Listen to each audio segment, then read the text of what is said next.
வெண்முரசு. பிரயாகை 10. பகுதி 2. சொற்கனல் 6. வாசிப்பது சந்தீப். ரதத்தின் தட்டில் நின்ற அர்ஜுனன் தனக்கு பின்னால் எழுந்த ஒலிகளை முதுகுத்தோலே செவிப்பறையாக மாறக் கேட்டுக் கொண்டிருந்தான். மெல்ல ஓசைகள் அடங்கி படைகள் ஆழ்ந்த அமைதி கொண்டன. இரதச்சகடங்களின் ஒலியும் குதிரைகளால் மிதிப்பட்ட காயமடைந்தவர்களின் முனகல்களும் ஒலித்தன. காயம்பட்ட ஒரு குதிரை செருக்கடித்து காலால் தரையை உதைத்து மூச்சு சீறியது.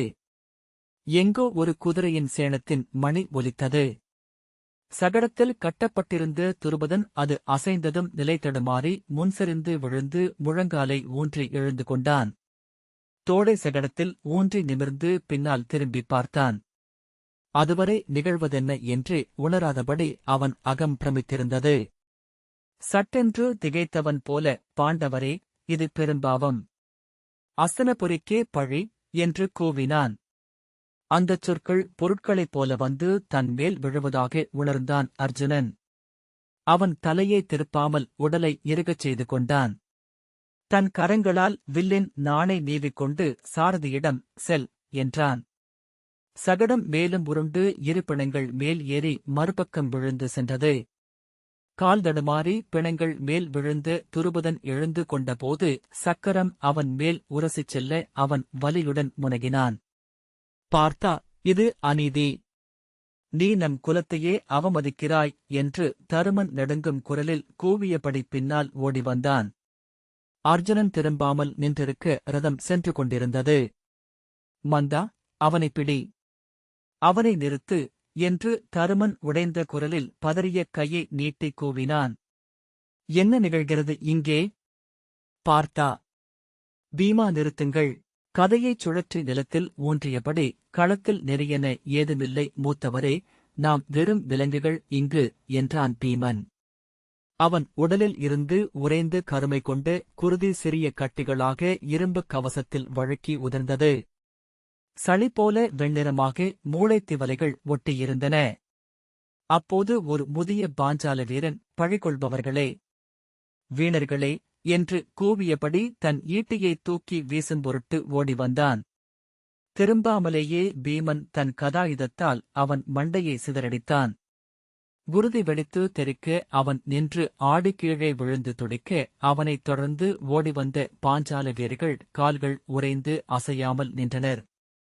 தன் கதையைச் சுழற்றி இடையுடன் கட்டியபடி தேரில் ஏறிக்கொண்டான் பீமன்.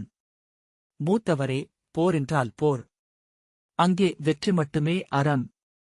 வெற்றியும் வேண்டும், அதில் அறமென்ற பாவனையும் வேண்டும். இந்த மூடத்தனம்தான் எனக்குப் புரியவில்லை என்றான். தம்பி என்றான் தருமன். பீமன் கண்களில் கசப்புடன் உரக்க நகைத்து, இன்று காலையில் உங்கள் விடிவெள்ளிப் பேச்சை நானும் கேட்டுக்கொண்டுதான் இருந்தேன். அறத்தைப் பற்றிய அந்த பெரும் நாடக உரை. இதோ நம் வாழ்வியல் முதல் போர் தொடங்கி 4 நாழிகை ஆகவில்லை. கடைசி அறமும் பறந்துவிட்டது என்றான். தருமன் ஏதோ சொல்ல வாயெடுக்க, நீங்கள் இன்னும் உங்கள் வாளை நெஞ்சில் பாய்ச்சிக் கொள்ளவில்லை மூத்தவரே என்றான். என்ன சொல்கிறாய் என்று தருமன் கூவினான். மாட்டீர்கள். அதுதான் நீதி நூல்கள் அனைத்திலும் உள்ள பொய்மை. சொற்களில்லாமல் இரு கைகளையும் விரித்து தருமனிடம் பீமன் சொன்னான். மூத்தவரே, இதோ மூளை சிதறிக் கிடக்கிறார்களே, இவர்களை விடவா அதிக துயரை அறிகிறார் பாஞ்சால மன்னர்? இவர்களை இப்படி உடைத்துப் போடுவது அறம் என்றால் அவரை அப்படி இழுத்துச் செல்வதும் அறமே.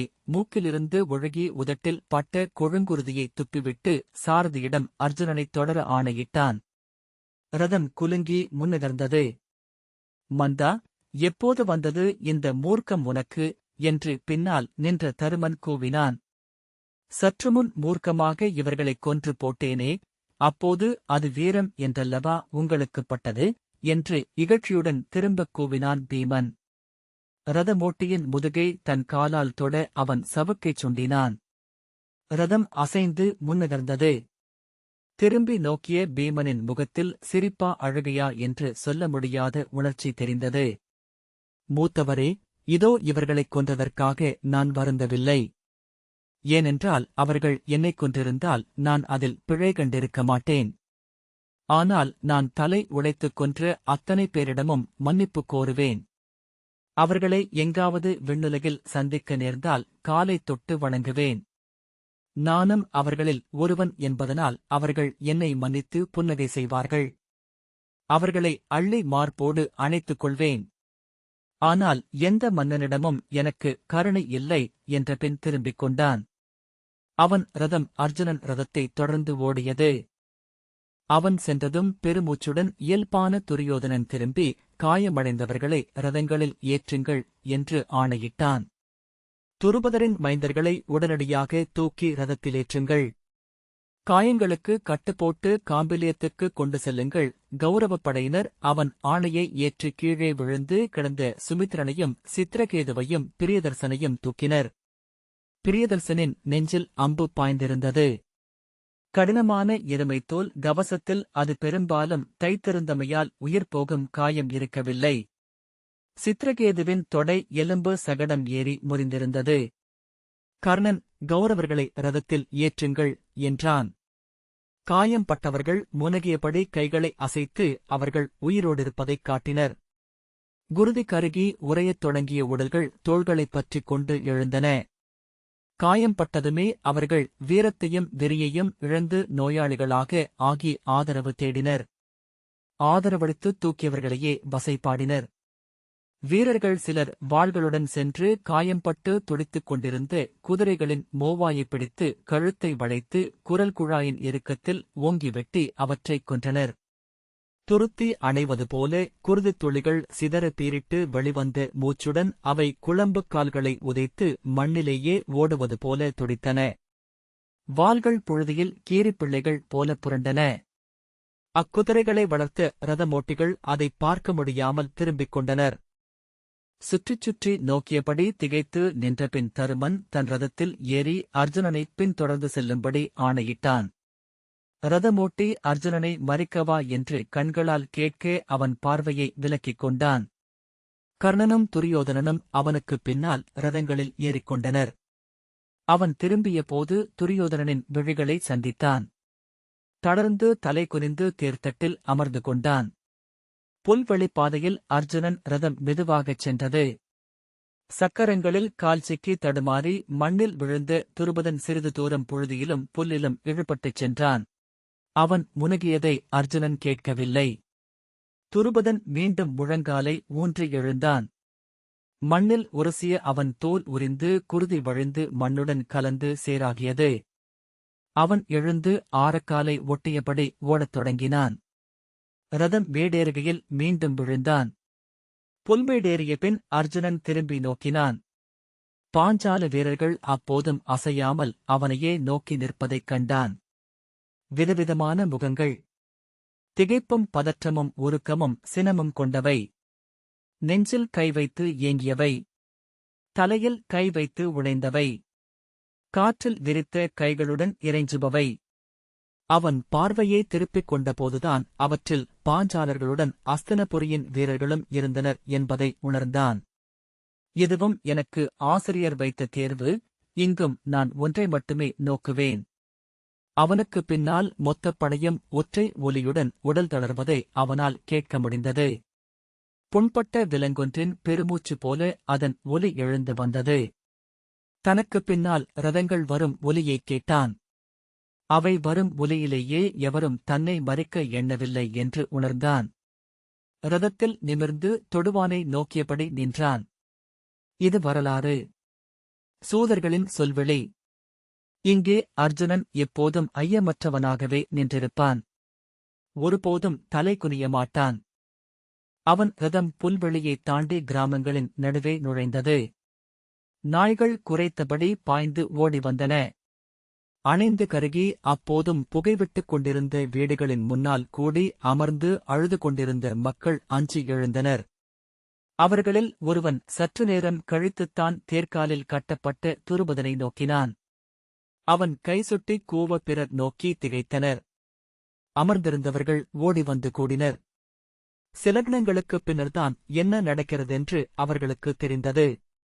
ஒரு பெண் கூவி அலறியபடி ஓடி வந்து அப்படியே மண்ணில் விழுந்து மண்ணை அள்ளி வீசி மார்பில் அறைந்து கொண்டு கதறினாள். அந்த ஒலி தீக்காயம்பட்டு விலங்கொன்றின் ஓலம் போல எழுந்தது. அதைக் கேட்டு ஒரு கணம் உறைந்த கிராமத்தினர் பின்னர் ஒரே குரலில் கதறி அழுதபடி பின்னால் ஓடி வந்தனர். அதற்குப் பின்னால் வந்த ரதங்களைக் கண்டு அஞ்சி அமர்ந்து கொண்டு மார்பிலும் வயிற்றிலும் அறைந்து கொண்டு கதறினர். ரதசக்கரத்தில் கட்டப்பட்டிருந்த துருபதன் எப்போதோ விழுந்து பின் எழ முடியாமல் மண்ணில் இழுபட்டுக் கொண்டே வந்திருந்தான். ரதம் விரைவு குறைந்தபோது கூட அவனால் எழ முடியவில்லை. அவன் ஆடைகள் விலகிப்போய் போருக்காக கட்டப்பட்ட தோலாலான அடிக்கச்சை மட்டும் உடலில் இருந்தது. அவன் உடல் களைத்து தரையில் இழுபட்டு தோலுரிந்து புழுதியும் சேரும் மண்ணும் கலந்து மூடி சடலம் போல ஆகிவிட்டிருந்தது. அவன் உடலில் உயிர் இருப்பதாகவே தோன்றவில்லை. இருமுறை அவன் கால்கள் மீதே ரதசக்கரம் ஏறிச் சென்றபோது கூட அவனிடமிருந்து ஒலி ஏதும் எழவில்லை. குரல்வளை உடைய எழுந்த தீச்சொற்களைக் கேட்டுக்கொண்டே சென்றான் அர்ஜுனன். ஒரு கிழவர் கற்களை எடுத்து அர்த்தமில்லாமல் ரதத்தை நோக்கி வீசியபடி பின்னால் ஓடிவந்து முழங்கால் மடிந்து விழுந்து கூச்சலிட்டார். பின்னால் நெருங்கி வந்த பீமனின் குதிரைகளின் குளம்புகள் அவரை சிதறடிப்பதற்குள் அவன் தன் கதையால் மெல்லத் தட்டி அவரை பக்கவாட்டில் தெறிக்கச் செய்தான். தூரத்தில் கங்கையின் ஒளி தெரிந்தபோது அர்ஜுனன் மெல்ல தளர்ந்தான். அதுவரை ஒலித்த பழிச்சொற்களை சுமக்கத்தான் தன் தோள்கள் அத்தனை இறுகியிருந்தனவா என எண்ணிக்கொண்டான். தீச்சொற்களின் எடை. சரிந்திருந்த சால்வையை இழுத்து போட்டான். மீண்டும் உடலை நிமிர்த்தி தொடுவானை நோக்கும் பார்வையை அடைந்தான். சாரதியிடம் மென்னடை என ஆணையிட்டான். சீரான தாளத்துடன் குதிரை சென்றது. அவன் கங்கைக்கரையை அடைந்தபோது அங்கே துரோணர் அவன் வரும் ஒலியைக் கேட்டு படகிலிருந்து இறங்கி வந்து கரையில் நின்றிருப்பதைக் கண்டான். அவரருகே அஸ்வத்தாமன் வில்லுடன் நின்றான். அவரை நோக்கியதுமே அவனில் அதுவரை பேணப்பட்ட சமநிலை மறையத் தொடங்கியது. அவன் கால்கள் தளர்ந்தன. அவர் விழிகளில் என்ன நிகழ்கிறது என்பதையே அவன் நோக்கிக் கொண்டிருந்தான். துரோணர் கண்கள் மேல் கையை வைத்து நோக்கினார். அவரது இன்னொரு கை நிலையெழுந்து தாடிக்கும் தொடைக்குமாக அலைமோதியது. அவர் சில எட்டுக்கள் எடுத்து முன்வைத்தார். ரதம் நெருங்க நெருங்க மேலும் அருகே வந்தார். அவரது விழிகளை தொலைவிலேயே அர்ஜுனன் கண்டான். அவரது கண்கள் மெல்லச் சுருங்கின. தலை ஆடிக்கொண்டிருந்தது. அவன் தனக்குப் பின்னால் கௌரவர்களும் கர்ணனும் பீமனும் தருமனும் ரதங்களில் வருவதை கேட்டுக்கொண்டிருந்தான். ஆனால் துரோணர் துருபதனை மட்டும்தான் நோக்கினார். அஸ்வத்தாமனின் விழிகள் அர்ஜுனனையே நோக்கின. துரோணரின் முகம் சுருங்குவதை, தாழ முடியாத வலி கொண்டதைப் போல இழுபடுவதை அர்ஜுனன் கண்டான். ஒரு கணம் அவனுள் ஐயம் ஒன்று எழுந்து கடுங்குளிர் போல உணரச் செய்தது.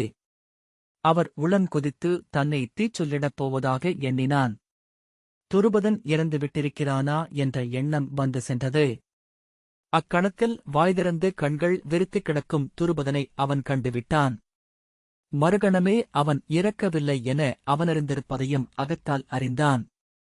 ஆனால் துரோணரின் முகத்தில் ஒரு புன்னகை விரிந்தது. முதல் கணம் அர்ஜுனன் அதை நம்பவில்லை. அப்புன்னகையை அவன் அகம் அறிந்து கொண்டதும் கடும் கசப்பு ஒன்று எழுந்தது. தாழ முடியாத சினம் கொண்டவன் போல, அடியற்ற ஆழத்தில் விழுந்து கொண்டிருப்பவன் போல உணர்ந்தான். அவர்கள் நெருங்க துரோணரின் புன்னகை மேலும் விரிந்தது. நடுங்கும் கைகளுடன் அவர் தன் தாடியை நீவுவதை அர்ஜுனன் கண்டான். இவரா? இவர்தானா? அச்சொற்களை தன் அகமாக உணர்ந்தபின் அதை மேலும் தெளிவான சொற்களாக ஆக்கிக் கொண்டான். இதோ இக்கணத்தில் துரோணரின் பாதம் என் நெஞ்சிலிருந்து அகல்கிறது. இதோ அவர் இறந்து என்னிலிருந்து உதிர்கிறார். இதோ நான் இறந்து மீண்டும் பிறக்கிறேன்.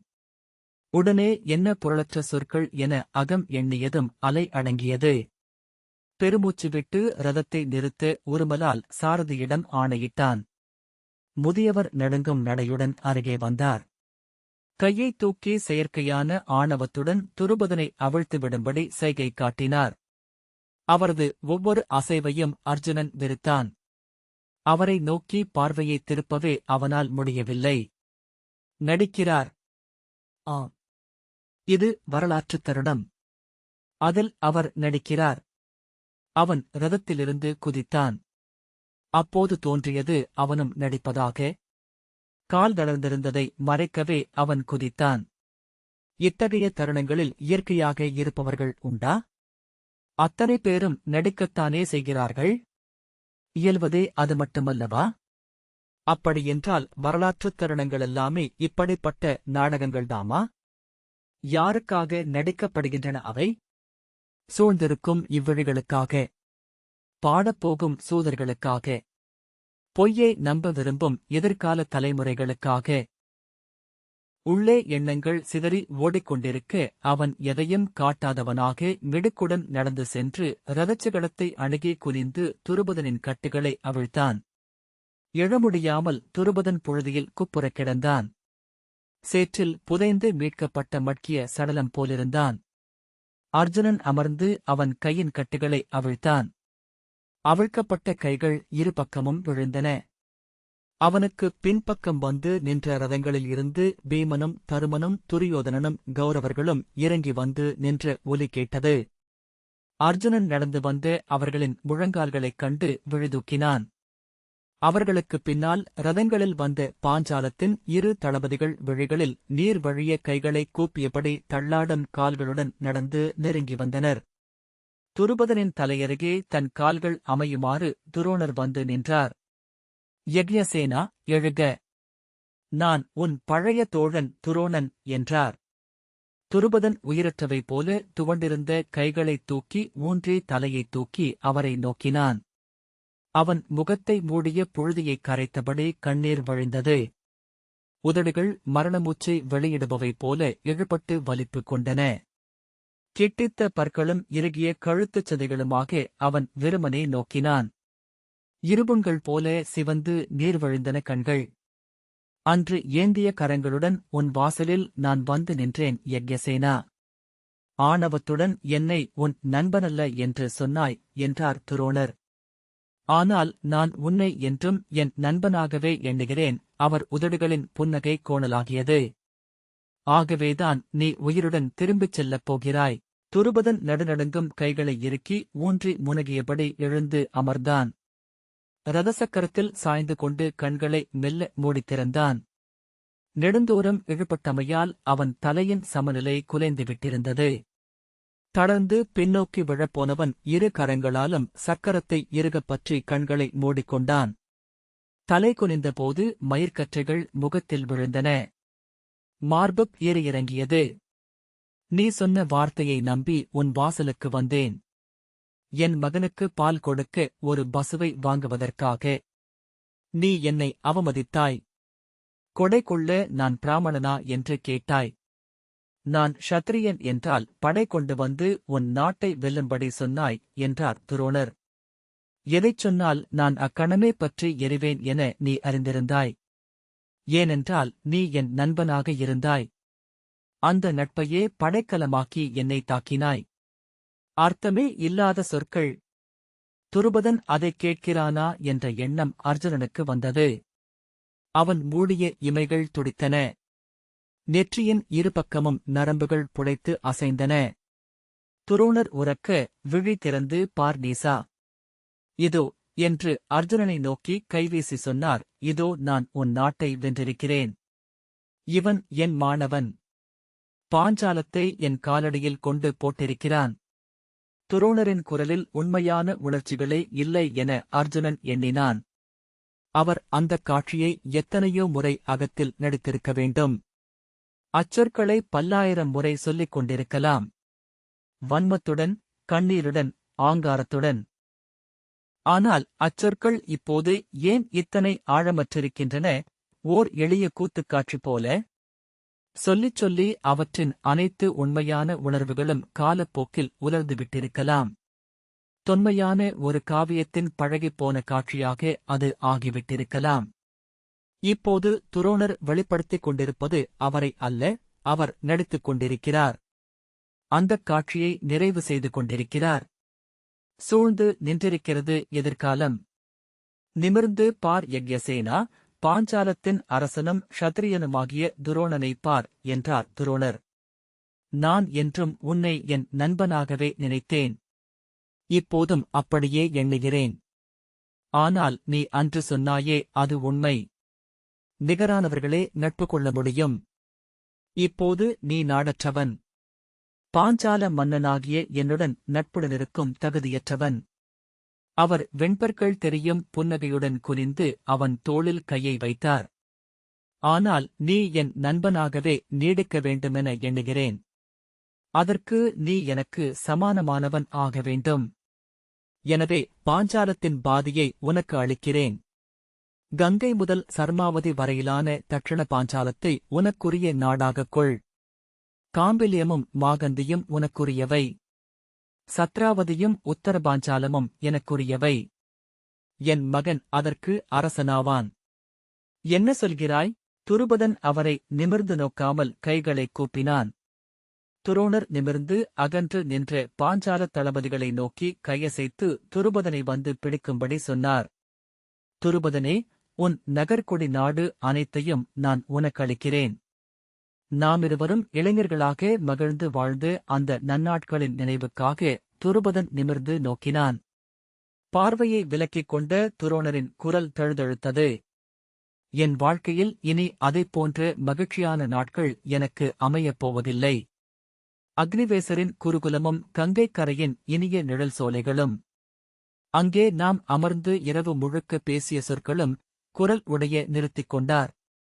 அந்த உண்மையான உணர்ச்சியில் அவர் சூழ்ந்திருப்பவர்களை மறந்துதான் மட்டுமானார். மானுடம் மீது நம்பிக்கை இருக்கும் வரைதான் மனிதன் வாழ்கிறான். அவரை மீறி அவர் சொன்ன சொற்கள் அவை.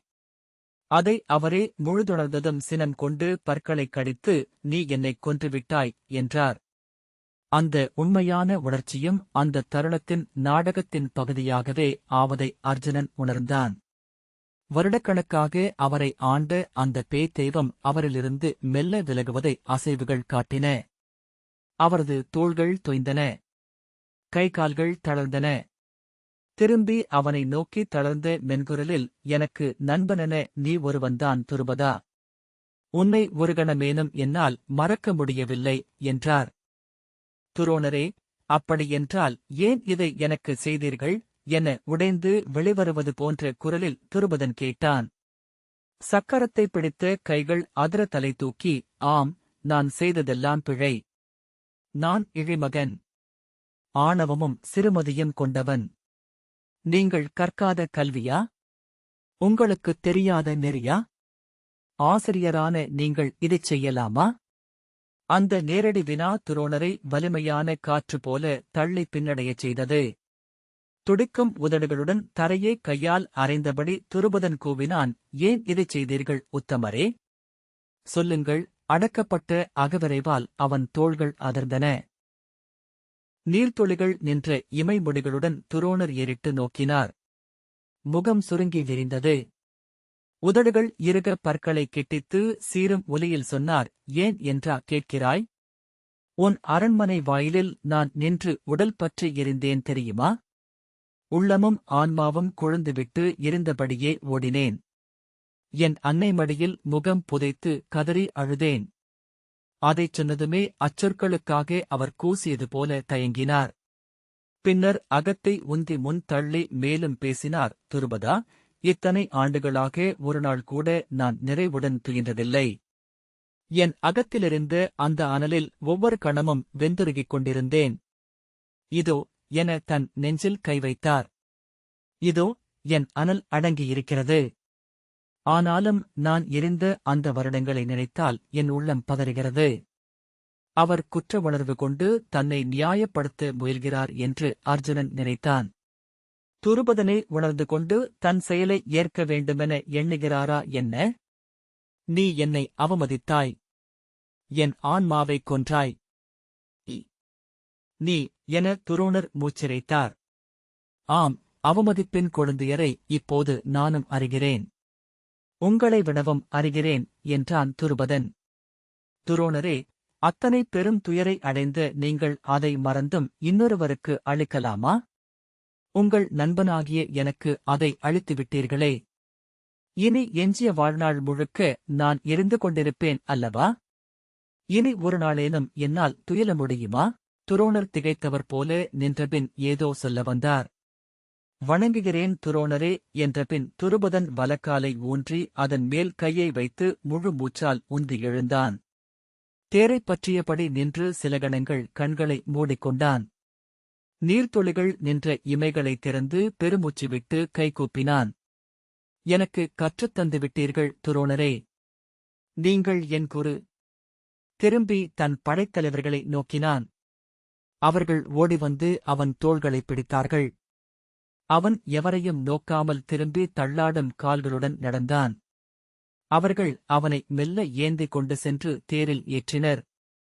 ரதம் அவன் அமர்ந்தபோது அச்சு ஒலிக்க அசைந்தது. அந்த ஒலி அமைதியில் உரக்க ஒலித்தது. துரியோதனன் பொருளற்ற நோக்குடன் துருபதனையே பார்த்திருந்தான். கர்ணனின் விழிகள் பாதி மூடியது போல தெரிந்தன. பீமன் ஏளன புன்னகையில் வளைந்து உதடுகளுடன் துருபதனை நோக்கிய பின் அருகே நடந்து வந்தான். அர்ஜுனன் தன்னருகே அசைவை உணர்ந்து நோக்கினான்.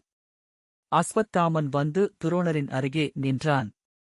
அவரும் விழப்போகிறவர் போல அவன் தோள்களை பற்றிக் கொண்டார். வெண்முரசு நாவல் தொடர்பான அனைத்து விவாதங்களும். இந்த வாசிப்பை கேட்டதற்கு நன்றி.